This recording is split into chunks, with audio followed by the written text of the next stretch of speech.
like for instance, I had to wear these color socks, right? I try my best to wear bright shirts. Um, the the shorts are not the best, but it's one of the better shorts I have. And then red, you know, bright, because I've had times when I run and I sort of have that as my standard. If not red, then something burgundy or something bright, right? Because sometimes I'm caught up in planning stuff or finishing up some tasks I'm doing, and I start running like 5:30 or 5.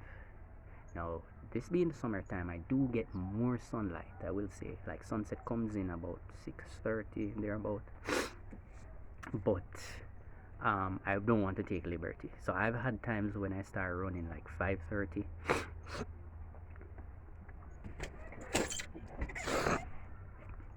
There we go again.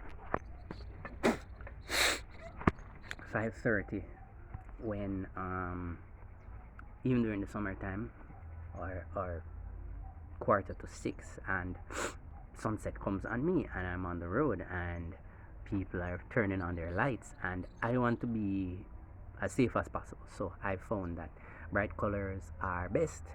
Would rather something brighter like a red shorts, but I don't have any. And this is actually my training shorts. Right? When I'm running actual events, my shorts are like gray or blue, something sort of bright. Even though those events are cornered off places, so it is safer. Don't have to worry about people running you over. But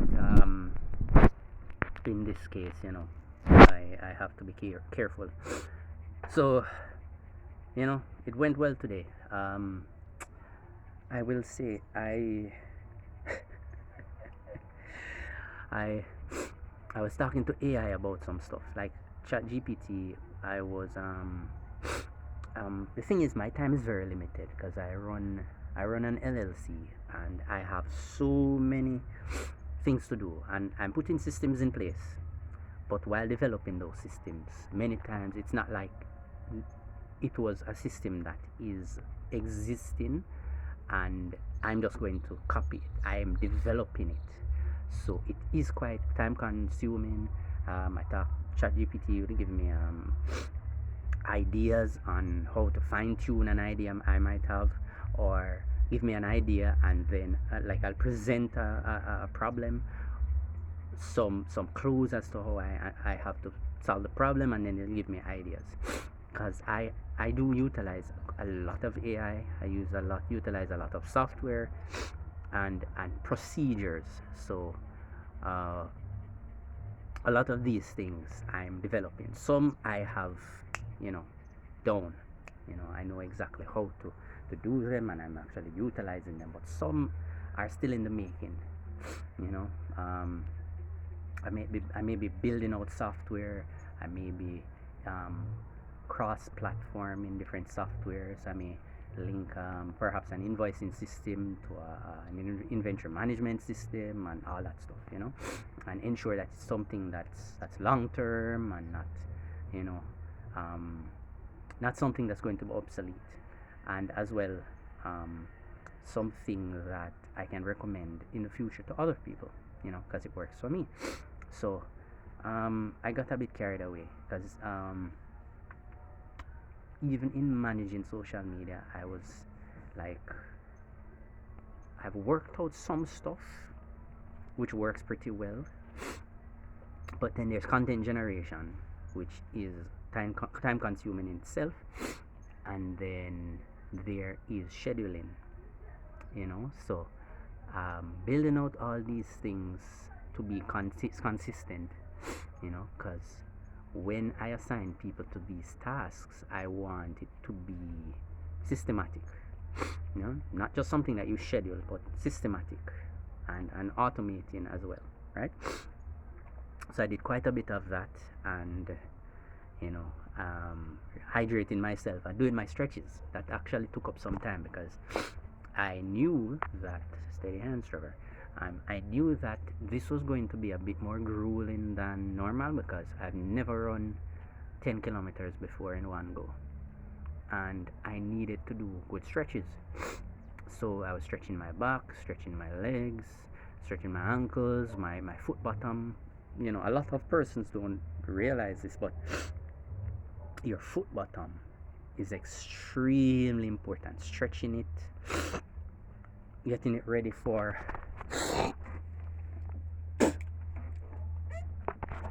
the run. You know, it is highly important to get these parts of your body ready. Your toes, stretching your toes, your ankles, the back of your feet, all these places. Didn't get to stretch all of them today.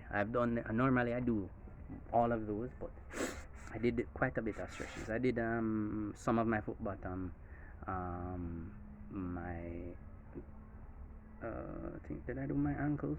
Don't remember, but I did my hamstring, my back, um, my calf to some degree, groin area, um, a lot of the upper body stretches. Didn't get to do them either, because here's the thing: some rain started falling after that 2 o'clock time, when I wanted to start early.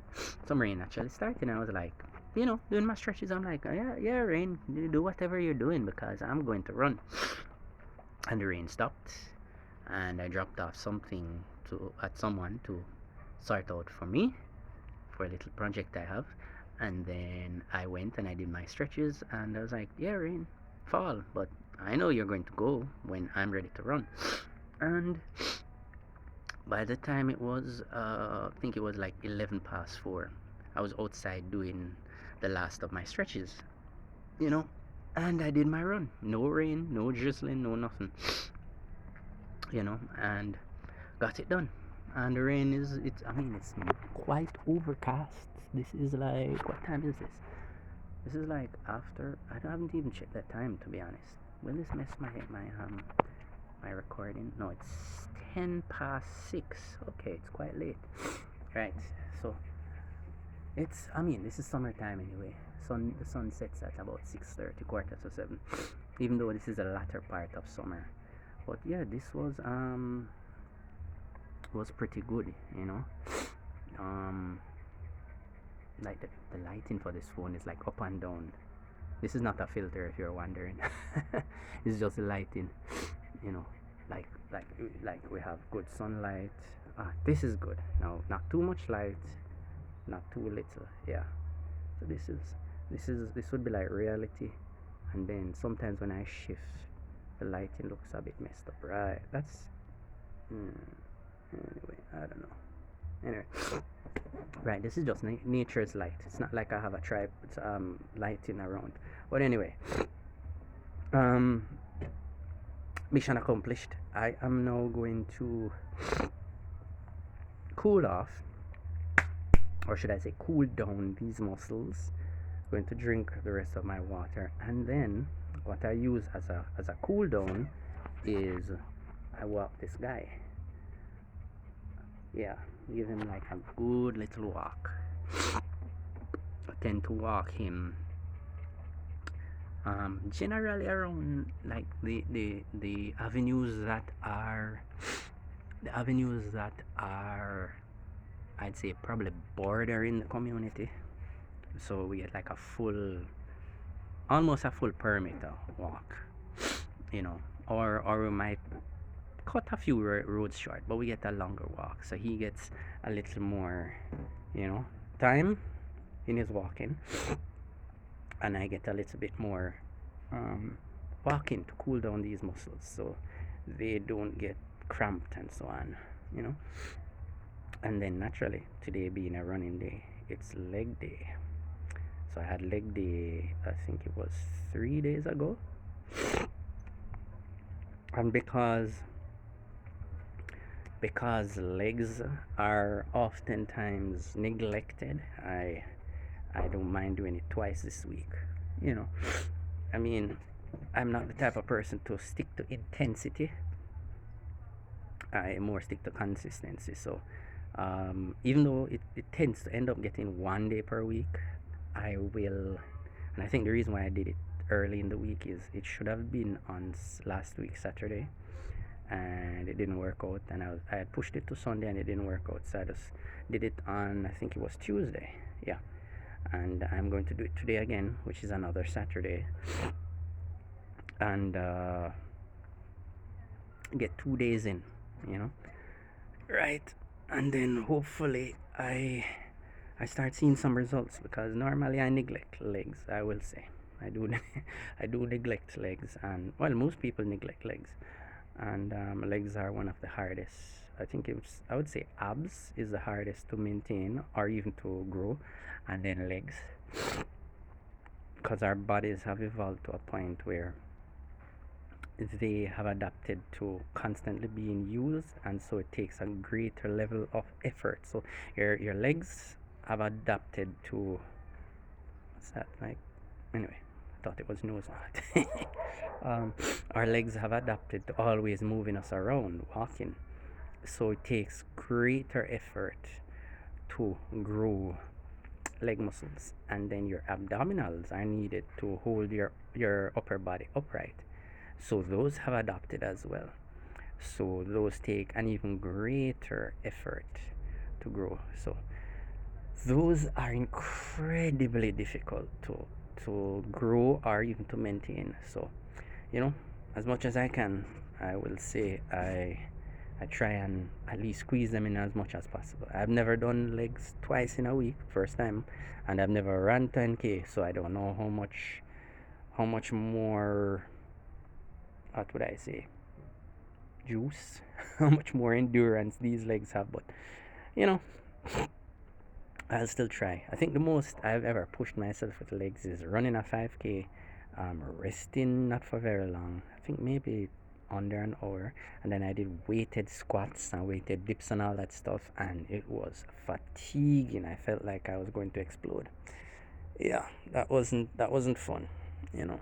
Weighted, like putting like, it was like 40 pounds on my barbell and squatting, and I'm squatting all the way down, like butt to heel, you know, and that wasn't great, you know. But did it, you know. I tell you, my legs were on fire, and I did the same thing with calf raises, like weights on my shoulder, and calf raises, and ooh, man, those were on fire, you know. I think I'll need a weighted vest for stuff like that, but that's for another day. Yeah, I'm just trying to utilize the few equipment I have, and I haven't done too bad with what I've had. I mean, some people who have way more equipment than I have worse results, way worse results than I have. But I think for me, it's just more about consistency and creativity, which is sort of what I do with developing the systems for my business, I would say, because um most no all of my software is like, um they have different tiers, and I've been using like the free tier to do what I want it to do, and it does a great job, which, I mean, the thing is, i I plan to upgrade all of these software to a paid tier. But if I'm using something and it's not doing that great a job in the free tier, I don't see why I would want to upgrade. You know, if it can't do the bare minimum, like say for instance you're doing something and you need to do transactions, and it has like 1,000 transaction per month limit, that's fine. That is a start, you know. But if it is that you only can do transactions for 30 days, and then after that you have to pay, it's like, how do you justify that? Because, you know, perhaps you don't have as many transactions within that 30 days. How do you really get to, are you going to do rush all these transactions, do some fake ones just to test it out? No, you want something that you use over time, and as you use it, you see the faults, you see the pros and the cons, and then you can say, yeah, this is something I would use, you know. That's how you really test stuff out, you know. So I've found quite a few that have done the job, and even there's one particular one now that I'm using, and I've been using it for years, and now the they offer a paid for tier to remove some of the ads, and I would definitely buy it. You know, because I've still compared it to a number of its competitors, and I don't see anything better. It's just an all round good quality, good support, all that stuff, you know, and I would keep using it. Yeah, but anyway, oh, his ex girlfriend is here. Okay.